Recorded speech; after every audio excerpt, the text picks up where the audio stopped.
हूं नीरज कुमार और आप देख रहे हैं मी मीडिया न्यूज। वक्त हो गया है आज के ताज़ा खबरों का। दिल्ली के पास सोनीपत में रबर की फैक्ट्री में आग लग गई, जहां सिलेंडर में विस्फोट होने से 20 से ज्यादा श्रमिक झुलस गए। रेमल चक्रवाती तूफान ने असम में भी मचाई तबाही, जहां भारी बारिश से 2 लोगों की हुई मौत और 17 लोग घायल हो गए हैं। आईएमडी ने जारी की है चेतावनी। छत्तीसगढ़ के दंतेवाड़ा में हुआ आईईडी ब्लास्ट, किसी के हताहत होने की खबर नहीं। वहीं 7 महिलाओं के साथ 15 नक्सलियों को किया गया गिरफ्तार। तेलंगाना के डिप्टी सीएम के आवास प्रजा भवन को बम से उड़ाने की मिली धमकी, कौन करने वाले की तलाश है जारी। उत्तर प्रदेश के बांसगांव में राहुल गांधी और अखिलेश यादव ने संयुक्त रैली में नौकरी और बेरोजगारी का मुद्दा उठाया और आरक्षण छीनने का बीजेपी का आरोप लगाया। अखिलेश ने कहा कि लाखों लाख नौजवान पेपर लीक के कारण बेरोजगार रह गए। इंडी गठबंधन आरक्षण के तहत रोजगार देगी, इंडिया गठबंधन अग्निवीर योजना को समाप्त कर देगी। बिहार की पूर्व सीएम और आरजेडी नेता राबड़ी देवी ने बीजेपी पर निशाना साधा।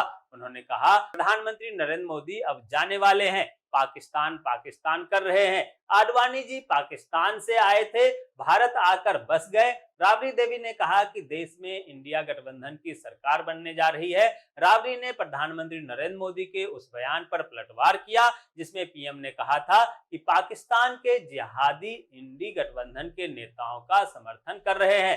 राबड़ी ने कहा कि भारत सरकार की एजेंसियां क्या कर रही है, क्या पीएम मोदी विफल हो गए हैं। डेरा सच्चा सौदा प्रमुख गुरमीत राम रहीम को लेकर बड़ी खबर सामने आई है, जहां पंजाब हरियाणा हाईकोर्ट ने डेरा प्रमुख और 4 अन्य को रंजीत सिंह हत्या मामले में बरी कर दिया। पंजाब एवं हरियाणा हाईकोर्ट ने सीबीआई कोर्ट के फैसले को रद्द करते हुए यह फैसला सुनाया। दिल्ली उच्च न्यायालय ने धन शोधन के एक मामले में जमानत देने का अनुरोध करने वाली जेल में बंद पूर्व मंत्री सत्येंद्र जैन की याचिका पर ईडी से जवाब मांगा है। अदालत ने जेल प्राधिकारियों से जैन का रिकॉर्ड भी मांगा है और मामले पर अगली सुनवाई के लिए 9 जुलाई की तारीख तय की गई है। दोस्तों, आगे बढ़ने से पहले आपसे रिक्वेस्ट है कि अगर आपने अभी तक इस न्यूज को लाइक और कमेंट नहीं किया है तो प्लीज लाइक और कमेंट कर दीजिए, क्योंकि आपके लाइक और कमेंट का मैं कब से इंतजार कर रहा हूं। भूस्खलन प्रभावित पापुआ न्यू गिनी के लिए प्रधानमंत्री नरेंद्र मोदी ने बढ़ाया मदद का हाथ।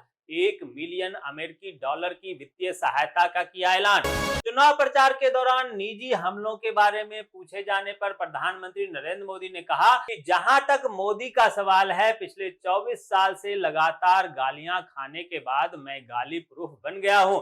मुझे मौत का सौदागर और गंदी नाली का कीड़ा किसने कहा। संसद में हमारी पार्टी के सदस्यों ने हिसाब लगाया और 101 गालियां गिनाई। तो चाहे चुनाव हो या ना हो, ये लोग मानते हैं कि गाली देने का अधिकार सिर्फ उन्हें ही है और वे इतने हताश हो गए हैं कि अब गाली देना उनका स्वभाव बन गया है। कांग्रेस अध्यक्ष मल्लिकार्जुन खड़गे ने अर्थव्यवस्था की स्थिति, निर्यात और बढ़ते व्यापार घाटे के अलावा मेक इन इंडिया कार्यक्रम को लेकर पीएम नरेंद्र मोदी सरकार पर निशाना साधा। उन्होंने कहा कि प्रधानमंत्री नरेंद्र मोदी मंगलसूत्र, मटन, मछली, मुगल और मुजरा के बारे में बोलते हैं, लेकिन मेक इन इंडिया के बारे में बात नहीं करते। वह अपने चुनावी भाषणों में अर्थव्यवस्था पर एक भी शब्द क्यों नहीं बोलते।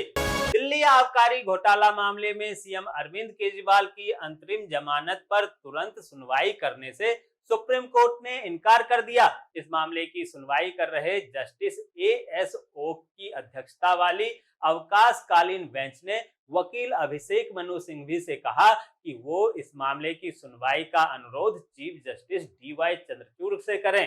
हिमाचल प्रदेश में सबसे आखिरी चरण यानी 1 जून को मतदान होना है, जहां कांग्रेस महासचिव प्रियंका गांधी वाड्रा कांगड़ा संसदीय क्षेत्र से कांग्रेस प्रत्याशी आनंद शर्मा के पक्ष में प्रचार की। इस दौरान उन्होंने प्रधानमंत्री नरेंद्र मोदी पर निशाना साधा और कहा, हिमाचल प्रदेश में आई आपदा के दौरान प्रधानमंत्री नरेंद्र मोदी ने हिमाचल प्रदेश की मदद नहीं की और निराश किया।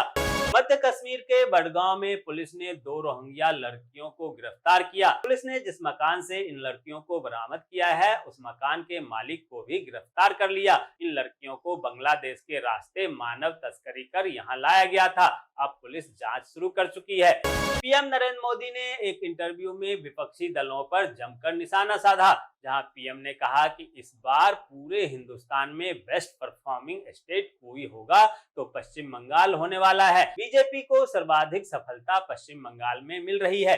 यहाँ का चुनाव एक तरफा है। पुणे फोर्स हादसे का मामला बढ़ता ही जा रहा है, जहां अब इस मामले में महाराष्ट्र के उप मुख्यमंत्री अजीत पवार पर आरोप लगा है कि उन्होंने पुणे पुलिस कमिश्नर को फोन करके विशाल अग्रवाल के नाबालिग बेटे पर नरम रुख अपनाने को कहा था। वहीं आरोप का जवाब देते हुए अजीत पवार ने पुलिस कमिश्नर को फोन करने से इनकार नहीं किया। उन्होंने दावा किया कि उन्होंने सिर्फ यह सुनिश्चित करने के लिए फोन किया था कि पुलिस दबाव में काम ना करे। गुजरात के अहमदाबाद में सामूहिक विवाह कार्यक्रम के नाम पर बड़ा धोखाधड़ी सामने आया है। आयोजकों ने हर जोड़े से रजिस्ट्रेशन के नाम पर 22,000 रुपए लिए थे और यहां 113 जोड़ों ने रजिस्ट्रेशन कराया था। जिस दिन ये आयोजन किया जाना था उससे पहले ही आयोजक ऑफिस में ताला डालकर फरार हो गया। इसके बाद इन जोड़ों ने पुलिस में शिकायत दर्ज कराया है। राजस्थान के उदयपुर में फूड पॉइजनिंग से 3 लोगों की मौत हो गई। 36 से ज्यादा लोगों की हालत गंभीर है, जिन्हें अस्पताल में भर्ती कराया गया।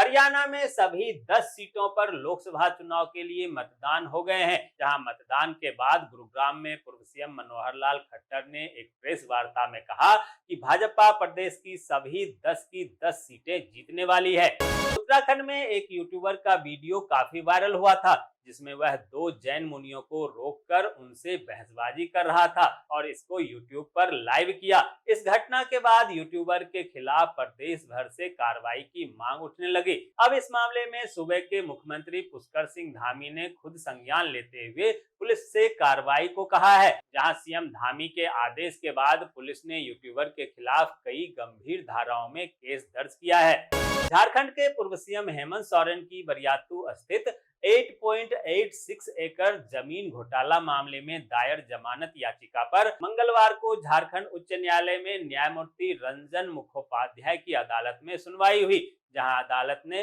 प्रवर्तन निदेशालय के अधिवक्ता को शपथ पत्र के माध्यम से 10 जून से पूर्व जवाब दाखिल करने को कहा है।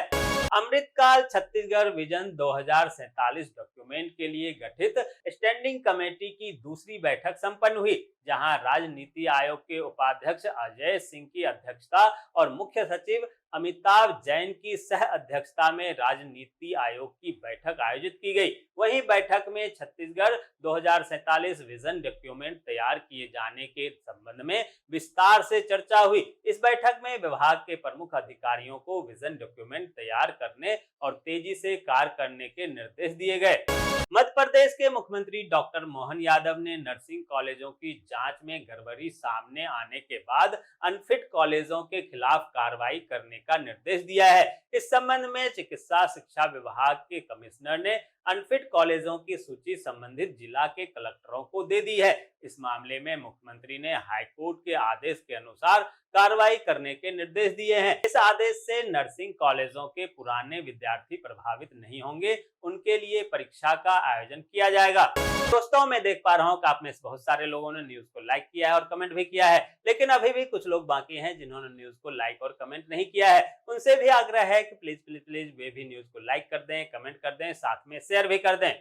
तो ये थी आज दिन भर की बड़ी खबरें। ऐसे ही खबरों से अपडेट रहने के लिए चैनल को सब्सक्राइब कीजिए, नोटिफिकेशन बेल को दबाइए, वीडियो को लाइक कीजिए और ज्यादा से ज्यादा शेयर कीजिए, ताकि आप और आपके जानने वाले रह सकें देश और दुनिया के तमाम खबरों से अपडेट।